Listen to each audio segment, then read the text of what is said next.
Sveiki!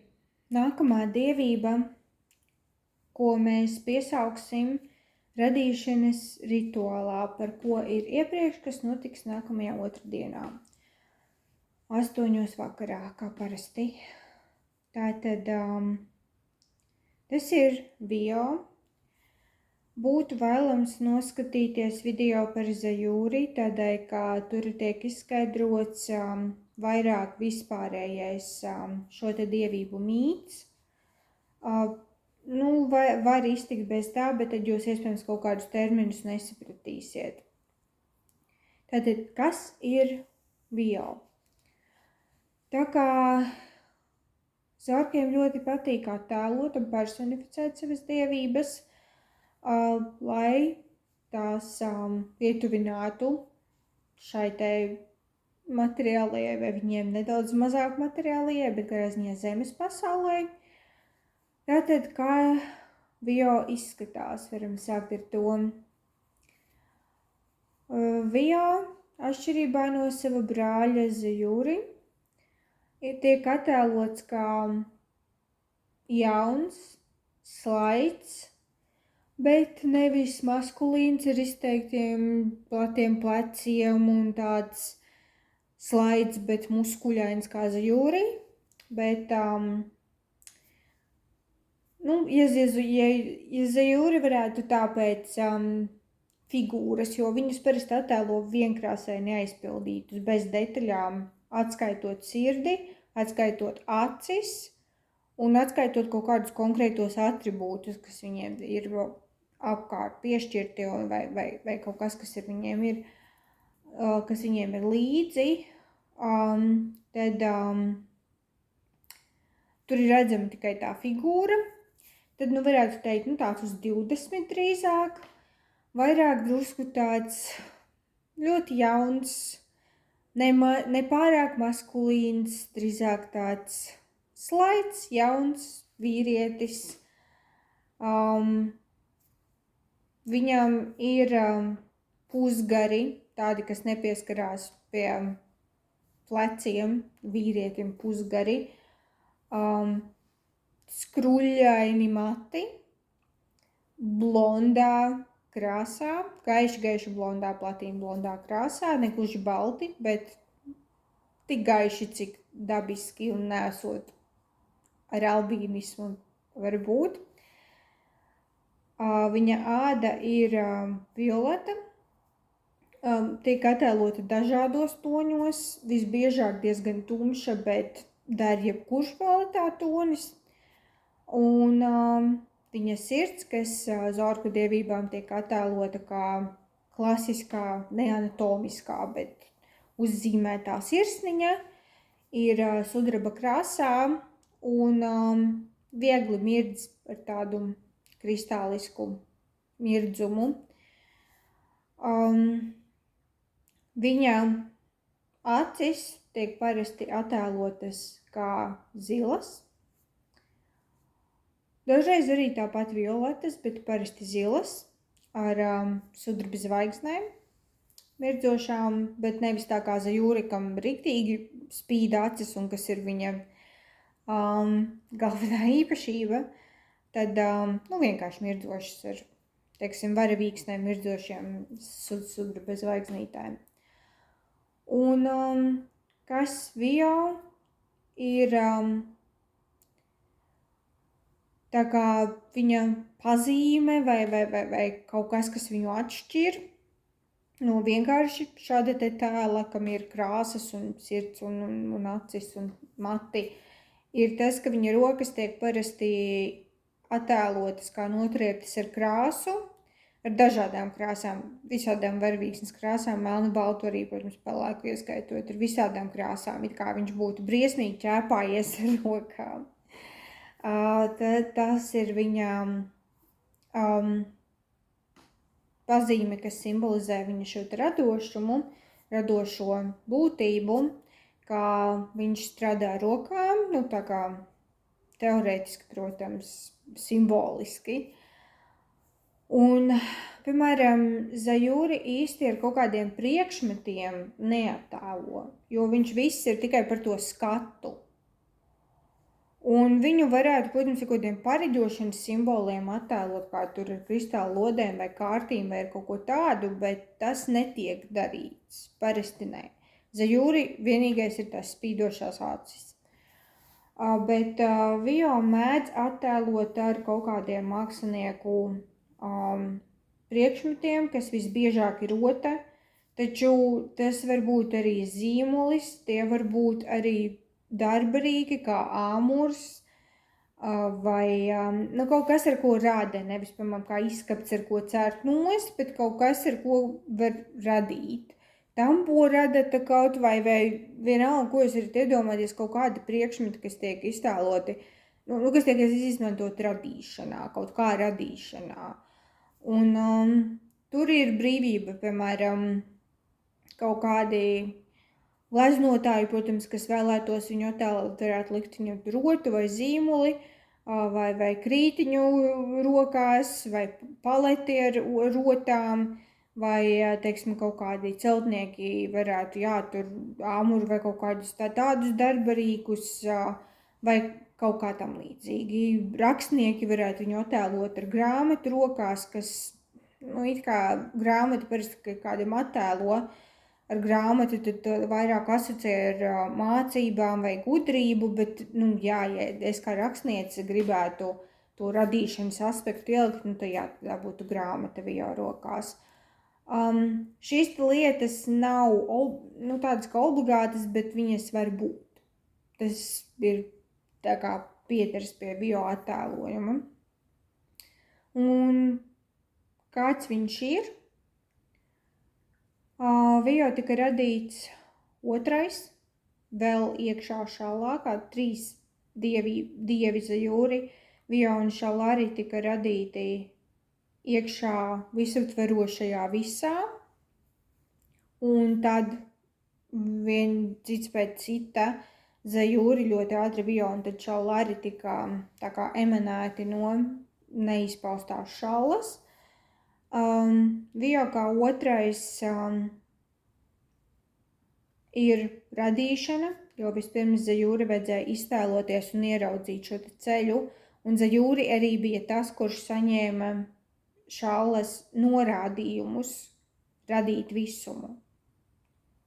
Un tie bija ļoti neskaidri, ļoti aptuveni, taču šīs 3 gaismas dievības, kā viņus 3 sauc, diezgan ātri no tiem norādījumiem un iztēlojoties, izmantojot Zajūri iztēli, nonāca pie varianta, kā viņi to visumu varētu radīt, bet tas tika izjaukts šis plāns. Bet Vio jebkurā gadījumā ir tas, kurš piedeva visaktīvāko radīšanas spēku visuma radīšanā, protams, balstoties uz Zajūri, liekot klāt uz Zajūri redzējumu, liekot klāt Šallari evolūcijas spēku, iemiesojot to, un ļoti cieši sadarbojoties ar savu pretmetu Kolju, kura piedoja formu, jo Vio ir tieši radošais spēks. Kolja ir tā, kura piedod konkrētu formu, struktūru šim te radošiem spēkam, jo ir tā, ka visas šīs 6 pirmās dievības, gaismas un ēnas dievības, pa 3, kas dalās, viņi kopā radīja bērnu Zilvenu, un viņi visi 6 vienprātīgi mīl Zilvenu vairāk par visu pasaulē. Visi vienādi, būtībā viss visums ar dažādu attieksmi pret šīm izjūtām. Varbūt daži ienīst to, ka viņi mīl Zilvenu, bet tā Zorku mītā visi mīl Zilvenu. Tas ir vienkārši, viņš tāds ir. Tā mīlestība var būt dažāda, taču šo 6 dievību vidū ir pilnīgi vienprātība, vienkārši Zilvens ir mūsu mazais mīlulītis, visam ir jānotiek tā, kā viņš grib, un, protams, ka ar viņu ir arī strīdi, bet tam līdzīgi. Taču savā starpā tās attiecības šiem 6 dieviem ir dažādas. Un visstiprākā mīlestība, kāda tur pastāv, un vislielākā vienprātība un visbrīvākā sadarbība ir tieši starp Zajūri un Vio. Viņi ir viņiem tā kā tik ļoti ir dabiski rodas šī te iztēle, kas uzreiz grib manifestēties pilnīgi brīvā radīšanā, lai gan šajā visumā, kurā pastāv arī kolja ar savu formu un vēl arī Ero un Gāra ar saviem ierobežojumiem, tas nespēja notikt, taču tā ir visdabiskākā sadarbība, kāda dabiski tā kā nāk. Un Zajūri ar Vio ir tā kā paraugs absolūtai mīlestībai, kuras sadarbojas ļoti, ļoti brīvi un pilnīgi no dabas viņi ir radīti būt kopā un mīlēt viens otru un tieši produktivitātes ziņā arī tā kā, ka tas viss ir tik viegli viņu starpā. Bet jā, apkārtne viņiem ir uzlikusi savus ierobežojumus. Vio ļoti labi, protams, satiek arī ar Šalari, kā visi trīs gaismas dievi savā starpā ir ļoti tuvi. Un jā, Zajūri ar Vio mīl viens otru vairāk, bet Šalari noteikti ir turpat tuvu blakus. Kādas attiecības Vio ir ar ēnas dievībām, tas jau ir cits stāsts. Ja Zajūri pretmets, iztēles brīvās, pilnīgi brīvā iztēles lidojuma pretmets ir kolja ar savu formu, tad Vio pretmets ir Gāra, kas ir sagrāve un kas ir iznīcība un destrukcija. Tātad Vio ir ļoti negatīvas attiecības ar Gāru, jo viņam patīk radīt, viņai patīk sagraut. Nu, tieši tikpat vienkārši. Un ar Gāras māsu, Kolju, kas ir Zajūri pretmets, tad Zajūri grib brīvo lidojumu un iztēli un viss notiek. Kolja vēlas visu ielikt formā un struktūrā un ierobežojumos, kas ir vajadzīgs visuma radīšanai. Kolja nekādā gadījumā nav ļauna kopumā, arī Gāra nav. Tādēļ, ka, lai radītu jebkuras pārmaiņas, nākas sagraut to, kas bija pirms tam. Tā ka ne Gāra, ne Kolja nav uzskatāmas par ļaunām dievībām kopumā. Neviens no šīm dievībām 6 nav konkrēti ļauna. Viņi visi bija vajadzīgi visuma radīšanai. Bet Vio attiecības ar Gāru ir negatīvas. Ar Kolju viņam nav patikas pret Kolju, taču viņiem sanāk ļoti daudz sadarboties, jo ko Vio dod savu radošo spēku, tur Kolja dod formu, lai to spēku tā kā izveidotu to gala rezultātu. Viņam sanāk ļoti daudz sadarboties ar sava mīļā brāļa Zajūri pretmetu, kuri atkal viens otru nespēja ieredzēt galīgi. Tādas ir šīs sarežģītās attiecības. Ar Ero Vio ir diezgan mierīgs, taču vispār viņa daba, ja mēs, piemēram, runājam par Zajūri, ka Zajūri ir samērā neitrāls. Viņš vienkārši vēro, viņš spēlējas, viņš redz visu, viņam nav tāda kā pret visuma konkrētajām mazajām būtnītēm kā cilvēki. Īpaši ne interese, ne ļaunums, viņam mēdz iepatikties atsevišķas būtnes, kāds ir atsevišķi cilvēki vai zorki, vai citas fejas, vai nezinu kas.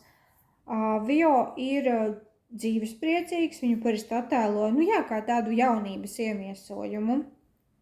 Tādēļ viņa tas tēls arī izstāstāts jauns, un ja viņu attēlo visā, ar seju un visu ķermeni, tad jā, viņu attēlo kā tādu jaunu, varbūt drusciņa, kā lai pasaka, nedrusciņ tādu, jā, ar tādām drusciņa sevišķībām, kustībām, viņš ir maigs, viņš ir tāds jauneklīgs, ļoti, ļoti tāds, varbūt ar savu, viņš noteikti nav naivs, jo viņš ir pirmotnējā dievība, bet tas tēls ir tāds drusku varbūt tāds jaunības naivuma pilns, viņš ir ļoti pozitīvs, jautrs, vienmēr grib tikai spēlēties, teiksim, radīt un gaismiņas un krāsiņas, un Vio ir, jā, viņš ir dzīvesprieks, viņš ir jaunība, viņš ir nes arī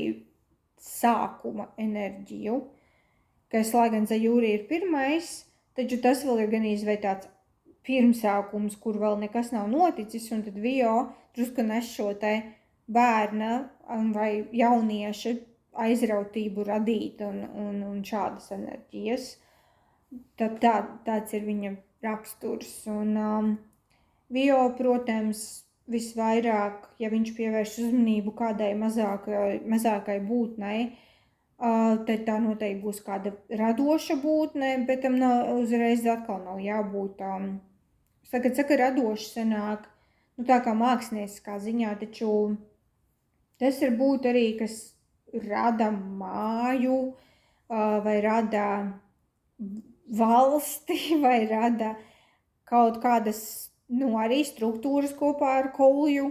Kā es saku, viņam ir nākas sadarboties ar Kolju, lai gan viņš ar viņu īsti nespēja, teiksim, emocionāli nepatīk, bet tā, tur ir, kā lai saka, kā kolēģe, ar kuru nākas strādāt un ar kuru ir izveidojusies laba profesionālā sadarbība, bet emocionāli pilnīgi nav, jo Kolija ir pilnīgi cits raksturs, par to mēs runāsim citā, jau pie Kolijas.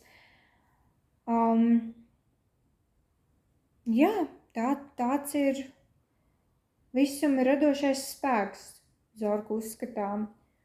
Un varētu domāt, ka tas ir kā tāds Jahve, dižais radītājs ar balto bārdu, kurš izrunā vārdu, un tad viss notiek, un viņš ir tāds bargs, un tad viņš rada šo pasauli.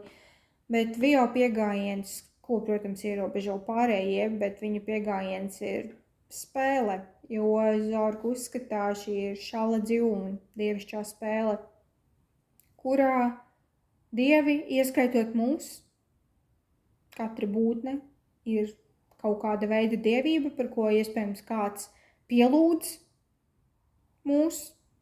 Tikpat labi šīs tad lielās dievības kaut kur iespējams ir iemiesojušās, un noteikti viņas kaut kur ir iemiesojušās visā visumā arī šajā brīdī. Iespējams pat uz zemes kāds. Iespējams šeit ir Vio, ko mēs zinām.